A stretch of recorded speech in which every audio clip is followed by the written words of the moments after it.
Good evening, ladies and gentlemen. Welcome back to our monthly ASEAN 2015 Challenges and Opportunities program in English. My name is Dr. Wilfried, and as you know, I am the Executive Director of the Human Development Forum Foundation, a registered Thai non-for-profit organization. We are running a couple of programs on the ASEAN 2015 Community 2015 related.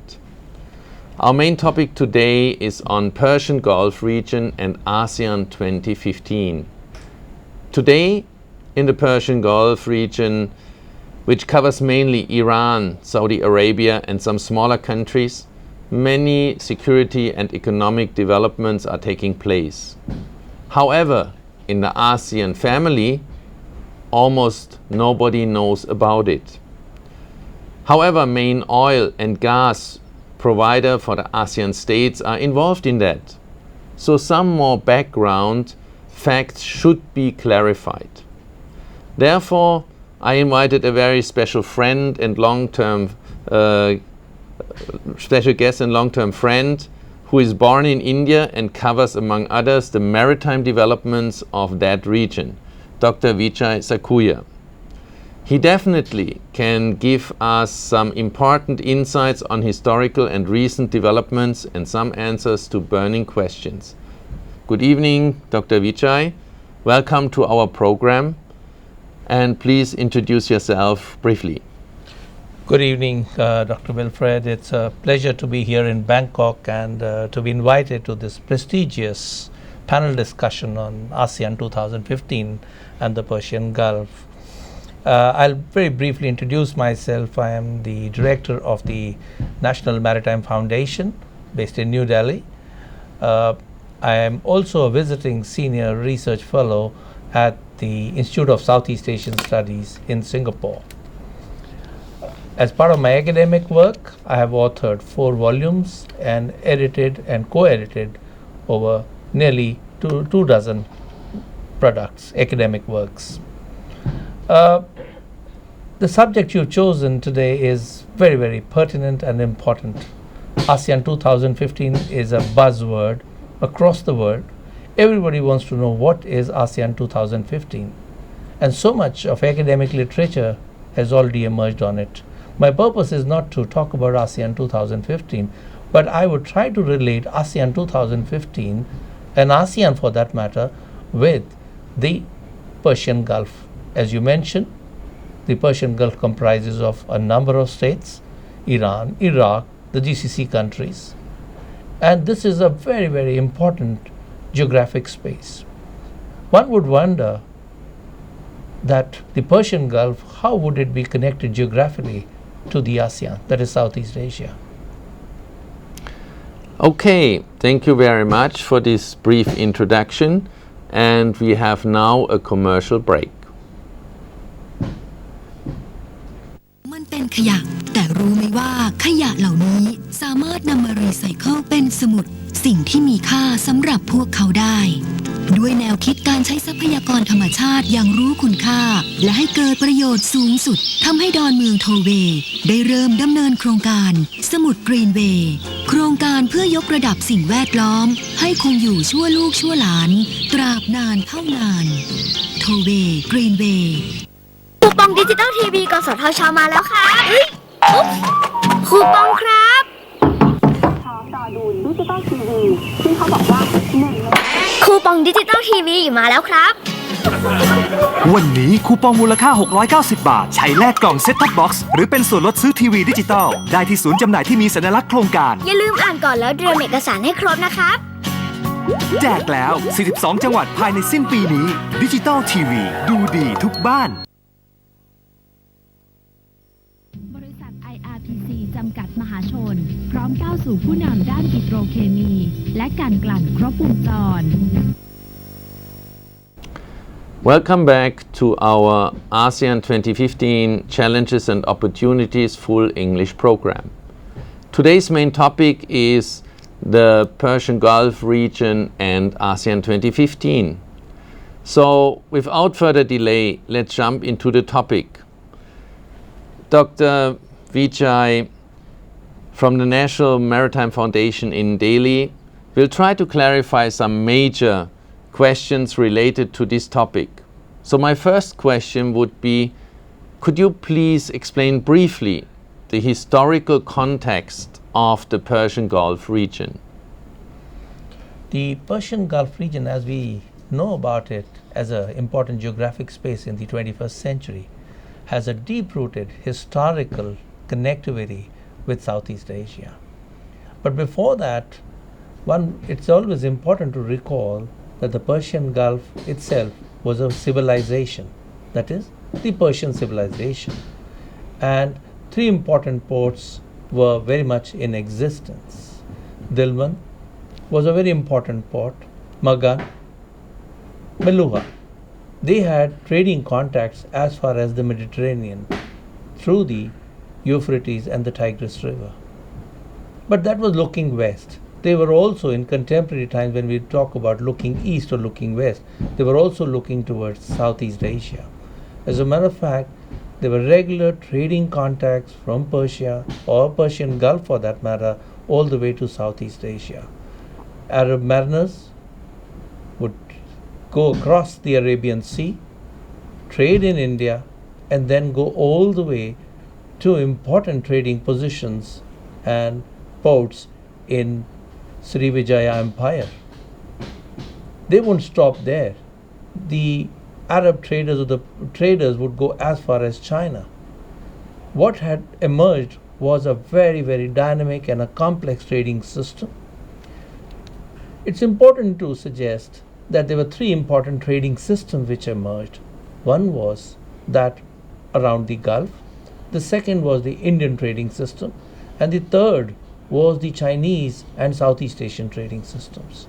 They were complex in the sense that mariners would make long distance voyages from the Persian Gulf all the way to Southeast Asia, carrying goods which were essentially low in volume and high in value. If one is to recall that very period to the 21st century, we can see that today there is a huge amount of connectivity between Southeast Asia and the Persian Gulf. I think the primary commodity which moves from Persian Gulf to Southeast Asia would be oil and gas. Now this is actually the lifeline for that matter. Two important gateways are also worth mentioning. One is the Straits of Hormuz and the other one is Straits of Malacca. By no stretch of imagination that these are new concepts or for that matter new geographic spaces. As a matter of fact, the Portuguese had identified three important positions for trading in Asia if we were to expand the definition of Asia. It was Socotra, which was overlooking the entry into the Red Sea. It was Hormuz, which would bring us into the Persian Gulf, and there would be land routes which will take us into the Mediterranean, and of course Malacca traditionally. These three ports or positions, or rather in contemporary literature we call them as choke points, have been there traditionally for a long time, several centuries ago. Today we are recalling these in our geostrategic, geopolitical and geoeconomic context.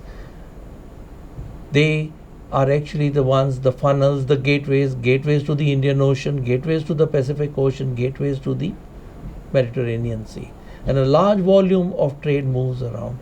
We are told that as many as 100,000 ships are transiting annually through the Indian Ocean, and they would invariably transit through the Straits of Hormuz or through the Red Sea, Bab el-Mandab, or through the Straits of Malacca. In a sense, these three choke points are actually the so-called the nerve centers, if one is to translate these into the maritime domain, as the hub from where much of the international trade would transit.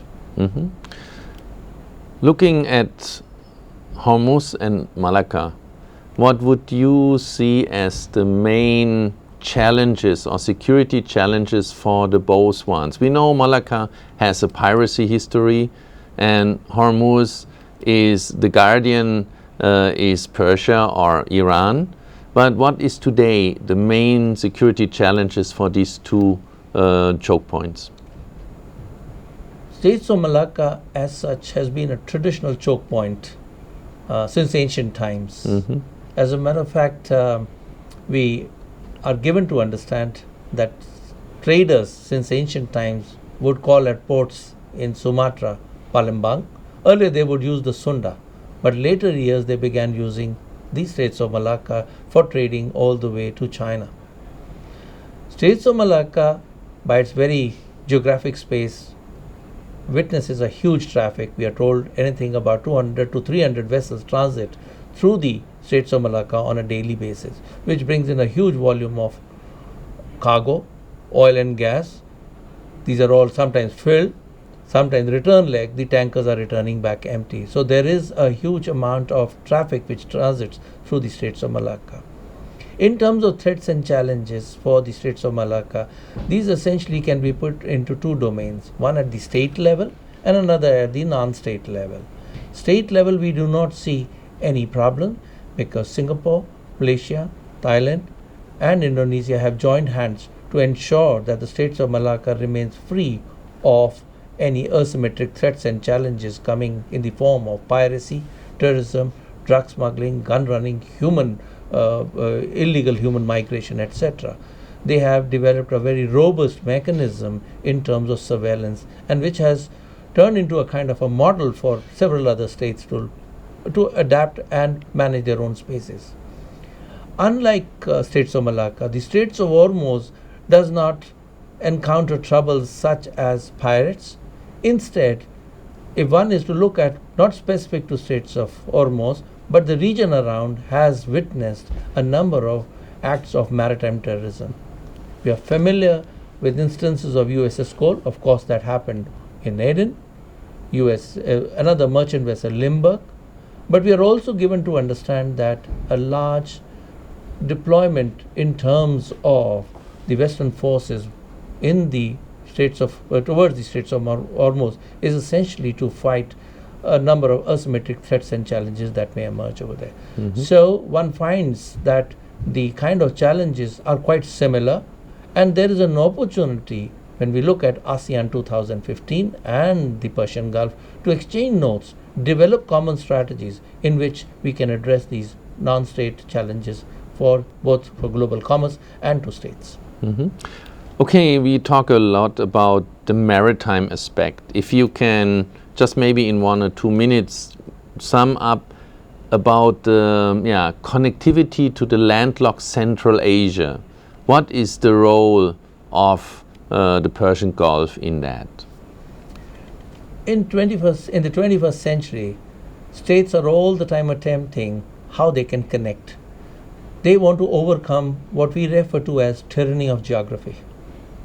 And what has emerged, particularly in the context of Persian Gulf, two important corridors have emerged. The first one is called the INSTC, International North-South Corridor. It emerged in the early 2000s, that is around 2002 onwards. This discourse has been building up how to connect Persian Gulf all the way to St. Petersburg, thereby turning the whole corridor into a multimodal transport to bring about development to East Europe.